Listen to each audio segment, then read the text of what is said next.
On the heels of Backlash, we got the latest episode of Monday Night Raw, and we got the continued fallout from that match between Roman Reigns and Jacob Fatu, where Roman emerged as the victor, but there was obviously a brutal assault by Jacob Fatu. So we have an acknowledgement ceremony, as well as a few other matches planned, but not a whole lot advertised. But we kicked off the show with Seth Rollins at Backlash. Bron Breakker led Paul Heyman and the World Tag Team Champs Logan Paul and Austin Theory down to the ring to kick off the show. The Wise Man took the mic and addressed the WWE Universe, claiming Rollins was not ready to combat Breakker and never will be ready to have victory over the Vision. Heyman turned the mic to Theory, but before we could say much, the Street Profits interrupted. Montez Ford said he came to Raw to whoop up on the Vision because his wife Bianca is at home with a baby. Paul cut a braggadocious promo only to be interrupted by Joe Hendry, setting up the first match of the night. Breakker defeated Rollins, and his contribution to this segment was just nothing, which is a bit of a shame.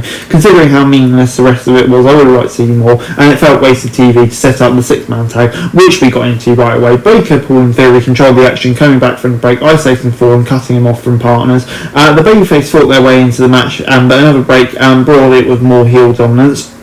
Late in the match, Rollins appeared and attacked Breakker. The distraction allowed Ford to roll Theory up and score the win for the babyfaces. After the match, Rollins helped Dawkins to his feet, only for Breakker to flatten him with a spear. The Street Profits was down, infuriated Ford, who confronted Rollins to a close the segment. I'm going to 5 out of 10. The match was fine, but Rollins' interference was predictable, and yeah, just kind of felt a bit like an uninspiring opening to Raw, outside highlighting the tension. Breakker looked great against Hendry, so that's positive, but except for that, not much else. 5 out of 10. As we then moved on to Penta calling out Ethan Page. A back and forth gave way to Page denying Penta's request for a match between them at Saturday Night's main event. Before the Lucha Rule could finish, Rusev interrupted and he took credit for last week's tag victory and repeatedly told Page to shut up. All Ego didn't oblige and claimed Javon barged into Adam Pearce's office and claimed Rusev could not beat him. That brought the young OG out and after some back and forth with Braun, that stood out with the beef faces standing tall. Yeah, nothing match accomplished except for really setting up a potential match, but I thought Page looked really well here, speaks for everyone. I do think he has the potential to go really high in WWE, but that led into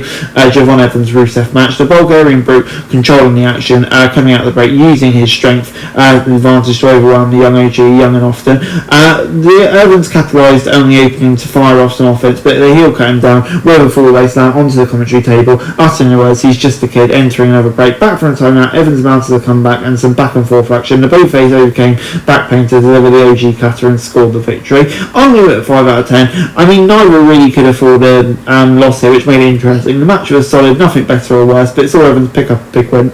But yeah, it will be a shame to see, for Rusev and see how he responds will be interesting. Before we moved on to Brie Bella and Paige hitting the ring to answer the Judgment Day, who called them out last week, the heels interrupted the champs and Bella criticised Perez for aligning herself with Liv Morgan. Rodriguez took a shot at Paige pass before Morgan attacked from out of nowhere. The heels stood tall to close the segment out as Michael Cole declared the Judgment Day won all the gold. The shots taken by each team elevated this, but it was a standard promo followed by the physicality, but I think it should lead to an interesting match. Before we got Io Sky versus Sol Rucker, and yeah, in a battle between the best wrestler on WWE roster and a newcomer, it was impressive athleticism, ability highlighted by in the opening moments until Sky caught her opponent with a drop kick to the stomach mid-handstand. Back from the break, Sky fought out a commercial suplex and rocked Rucker with a Showtime undercut.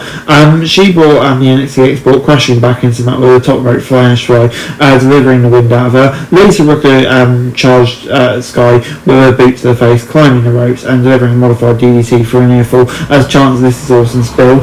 Sky hesitated over the moonsault and Rucker got the feet up, catching her opponent in the jaw. She tried for the Snow Thatcher a couple of moments later, but Sky caught her with a crucifix roll up for the pin and win. And yeah, I thought this was really good. WWE should feel confident about Rucker after this one, but is there time in a tower? Sure.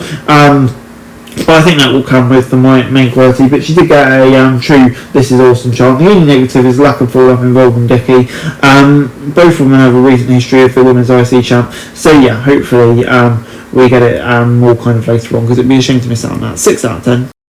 Next up, it was Obafemi taking on an open challenge, and yeah, Obafemi hit the ring for his own open challenge, and Adam Pearce said no one would step up to battle him, not willing to take a cancellation. Femi walked backstage, grabbed Los Garza and proceeded to carry them both to the ring, where he brutalised them, beat them down, leaving a short, sweet and concise handicap victory. I mean, his hunger for destroying fools is going to do him wonder. Kudos to Los Garza for stepping up and bumping around. But yeah, this was great stuff. I just hope you're using this for a proper programme soon, but I'm really an 8 out of 10. As we then got the AAA Mega Championship online with Original Royal Grande taking on Dom Anja. He quickly found himself on the defensive after being sent face first into the ring post. Back from the commercial break though, American announced a comeback that saw him score a quick near fall on the champ. Interference from Rio Bravo and the rival Grande allowed Mysterio to catch his opponent with a 619 to win the match, retaining the title. And yeah, overall, I'm going to give it a 6 out of 10. It's going to be good to have Chad Gable back in a few weeks. How WWE still not recognise that more needs to be done. I don't know, it speaks volumes, doesn't it? But the match was fun with the talent involved.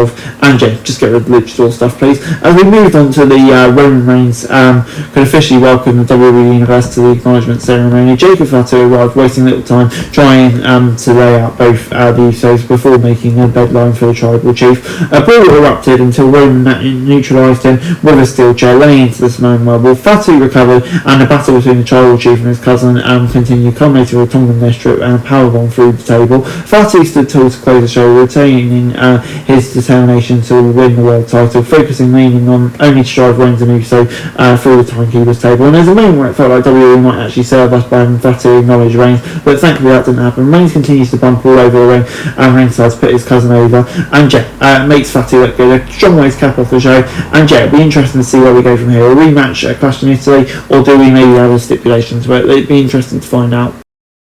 Overall, I'm going to give Raw this week a 5 out of 10. I mean, yeah, I don't think outside of the main event segment there was really a whole lot that happened. I mean, sure, Solrock looked great. Obafemi got put over in a big way.